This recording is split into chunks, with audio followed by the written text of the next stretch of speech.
Good morning, guys. Welcome back to my channel. You know what day it is. Motorhome Mondays. Right, before I crack on, I just want to say that the video I released 2 days ago on Saturday, the TV video is going down really well. Lots of good hints and tips and feedback in the comment section. People are using tablets quite a lot. They're saying, and their mobile phones to watch entertainment. So that's pretty good. One thing I forgot to say in that video was about the Chromebook and tablet, where you can actually download from Netflix and Amazon Prime and Prime Video and Netflix and that to your devices, so you can use it when you haven't got Wi-Fi. Yeah, I forgot to mention that, which is a bit of a schoolboy error on my part. But yeah, so someone said about that, and that is good. So if you want to download like your top 3, 4, 5 movies, so then they're on your device, then if you do pull up somewhere, you've got something to watch if it really is poo weather and you got no signal. So that's pretty good. I've had a lot of people recommending park ups lately as well. I just want to make a quick shout out to that, because that is really pretty cool. There are a few people have recommended places in the Hertfordshire area, which I really like, and I've had a little look at them on Google Street View, and there's some banging little park ups, so I'm going to try a few of them. So if any of you got any more park ups that you think I should try out or would look cool, and that if I'm swinging past that area, I mean, I'm in the Hertfordshire area, but I do travel the country quite a lot.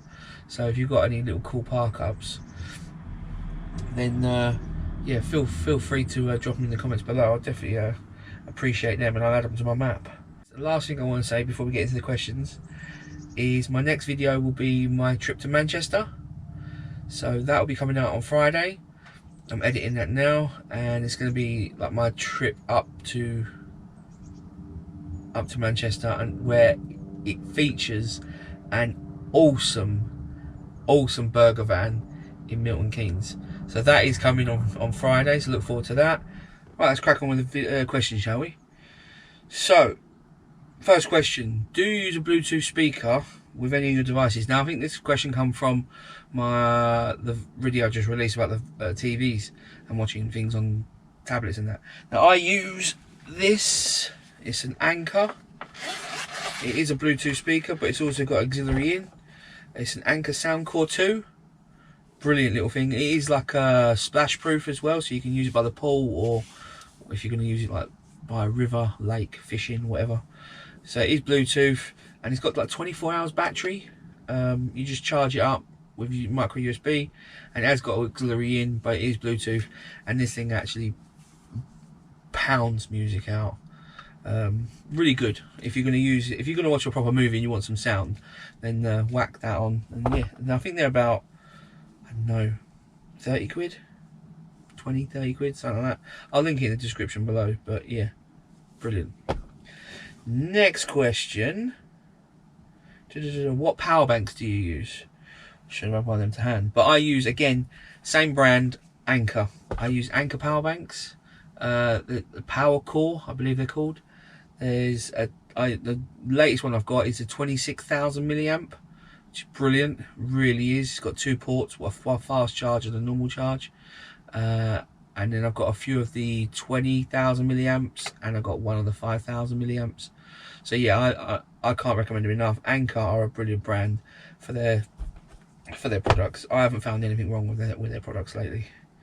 Next question: I saw you on Mevi's channel with a Window Vac. What's the make and model, and do you recommend it? Now, I'm quite new to these. This is a Karcher. It is the WV5 version. It is the premium version of theirs. It does come with a few accessories, and it can be longer. It comes with one like that, and it comes with a window cleaning pad and brush and scrub thing. I bought it on a Black Friday deal. I think they're about 50 quid, 40 quid. So again, I'll link it in the description below.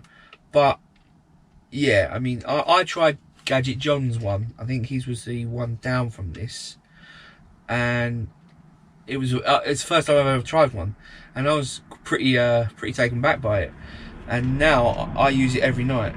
So when I wake up before I go work, the windows have got some condensation on them in the front, and then I'm just like, and it can go upside down as well, and it doesn't leak, because I find if I go that way, water's running as I'm chasing it, and it goes down in the window sills. So I go that way and grab it all, and yeah, it's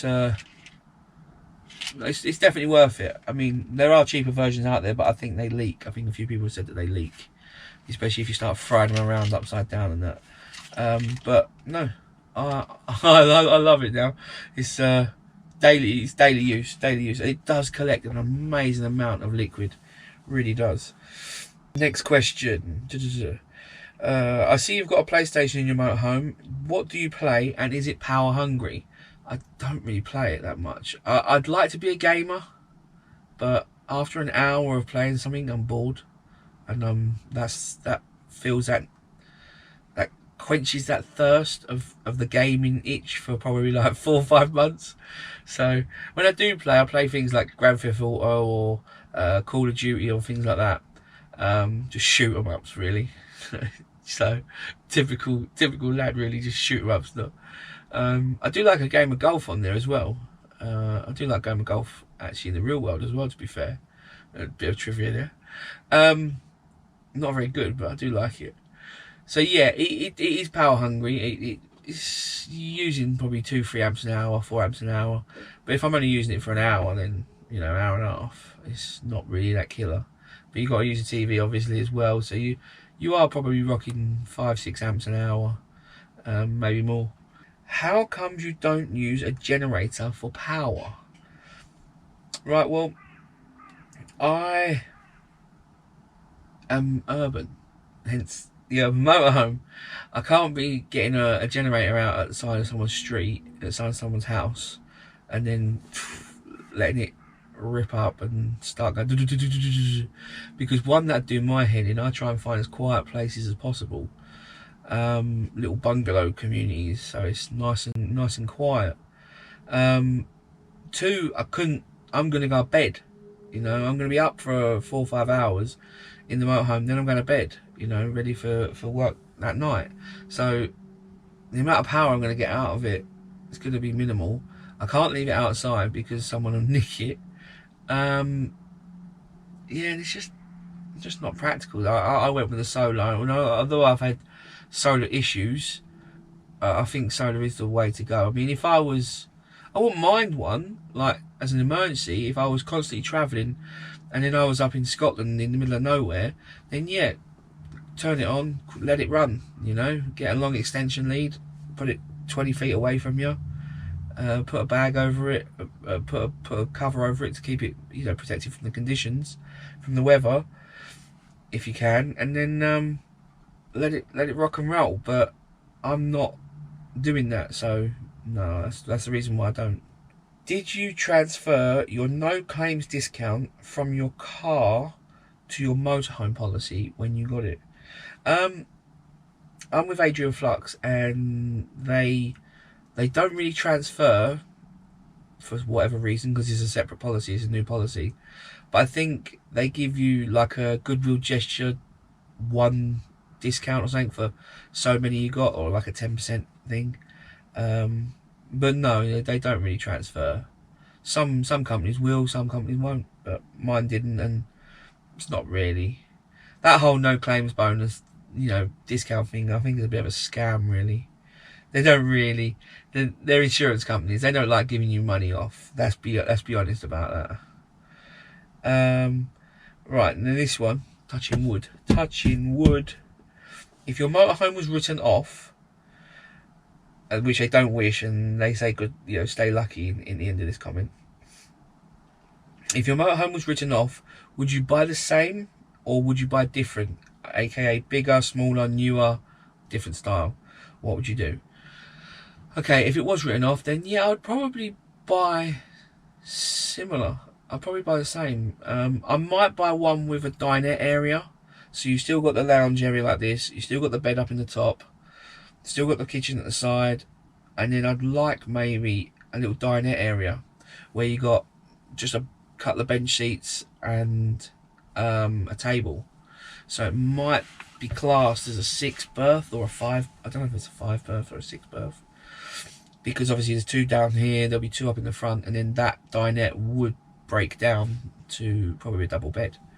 Not that I would use it for that, but if I was okay for, you know, depending on how much longer it would make the motorhome, I would go for that kind of style, really, if it wouldn't make it too much longer, because then I'd have a dedicated area for my seating, like, you know, chilling out, watching TV, you know, a whole living area. Then I'd have a nice area for sitting properly at a dinner table and doing laptop stuff and editing and videos and whatnot. And then I'd also still have my bed up in the bunk, up in the top, and I'd still have kitchen and toilet, shower and all that. So yeah, I think that's probably the only thing I would do, would change really, if I was to start fresh and get a new one, if it happened tomorrow, that is. But apart from that, I'm not really putting much thought into it, because this is a really good layout for me. I mean, look at me now, I'm just chilling out, living life, you know, loving it. So yeah, that was probably the only thing I'd change, but I probably could put more thought into it and then go deeper and change more things. But really, if it was a snap decision, that's what I'd look for. If I couldn't find that, then I'd just get this again. You know, this has not been a problem at all. This has been a blessing, really. Right, that is this week's questions. So like I say, the next video coming out will be my trip to Manchester with Mevi to the Caravan and Motorhome show. So that's coming out on Friday. Please leave any comments or questions you've got in this video for next week's Motorhome Mondays, and I'll catch you all on the next one. Take it easy, guys. Bye.